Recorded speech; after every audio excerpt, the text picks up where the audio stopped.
അപ്പോൾ എനിക്ക് 75,000 കിട്ടണ്ട? ഓ 70 വേണം. പിന്നെ 70,000 കിട്ടുന്ന ഇങ്ങനെല്ലാം പറയേണ്ടി വരും. ഒന്നല്ലേ കച്ചവടാവും അല്ലേ? കച്ചവടമാവും. നിങ്ങൾ കാര്യം ചെയ്യും, നിങ്ങൾ 500 കൊണ്ടാ ഞാൻ ഓനെ പറയുന്നത് കൺവിൻസിങ് ആകട്ടെ. പിന്നെ കച്ചവടമായാൽ 74,500 കൈമിൽ തരും കേട്ടാ. ഓക്കെ അമ്മേ. ഞാൻ അവരോട് പറയാം. ശരി. അല്ലേട്ടാ, അമ്മ പറയുന്നത് ഈ പശുവിനെ പാലൊന്നും കിട്ടൂലെന്നാണ്. കിട്ടൂല?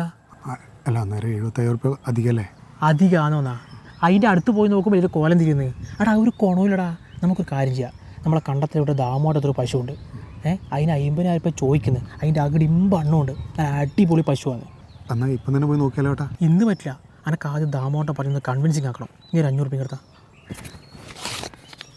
നമുക്ക് നാളെ രാവിലെ പോവാം കേട്ടാ. രാവിലെ പോയിട്ട് കച്ചവടമായാൽ നീ 49,500 കൊടുത്താൽ മതി. അനക്ക് കമ്മീഷൻ ഒന്നും വേണ്ട. നീ പയ്യനെ കൊണ്ട് മര്യാദയ്ക്ക് പോയിട്ടാൽ മതി കേട്ടാ. ശരി, എന്നാലും ഓക്കെ. ഞാൻ നാളെ വിളിക്കാം. ശരി.